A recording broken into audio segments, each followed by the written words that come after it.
Mana o'rtoqlar, yangi tandirdan chiqdi. Tekkisigini ko'rsatib beraman, mana. O'qday bo'lib turibdi.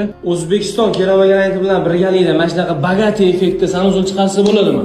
Bo'ladi albatta o'rtoqlar. Mendan ko'pchilik so'rashadi, "Imini qaysi brendini maslahat berasan?" deyshadi. Men bu videoni общий hamma uchun ishlayapman. Videoning oxirida men sizlarga maslahatim yetib ketaman. Mana shu keramogranit o'rtoqlar Xitoyda bo'lyapsizlar.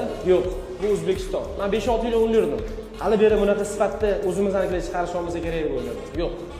O'sha vaqt keldi mana. Korea by Jongpeng. Nima deb o'yladinglar o'rtoqlar, buni sinmaydi deb o'yladinglarmi? Bu kafili o'rtoqlar sinadi-da. Sifatda unaqa sindirib ko'rsatib berilmaydi. Sifatda mana bunaqa joyga terib ko'rsatib beriladi. Sayqallarni ko'rib, tashqari joylarda qanaqa turib beradi. Issiqqa ham, sovuqqa ham chidaydimi yo'qmi? Fasaddagi tersa bo'ladimi? Bo'ladi albatta. Bu o'rtoqlar Korea brend ostidagi keramogranit deydi. Bunaqa keramogranitlarni Murod Buildings, BI Group, Golden House'dagi polniy fasadlariga, pollariga, terrasli zonalarga ishlatishyapti. Shunaqa baquvvat, zabardast keramogranitga kerak bo'ladigan bo'lsa, pastki nomerlarga aloqaga chiqinglar, primoy zavodni o'zidan savdo qilasizlar. Okay? Siz kuzatib turibsiz. Koreani ishlatgandirsiz balkim. Sifat haqida prosta bir og'iz xolis fikringizni yozib keting kommentariyada.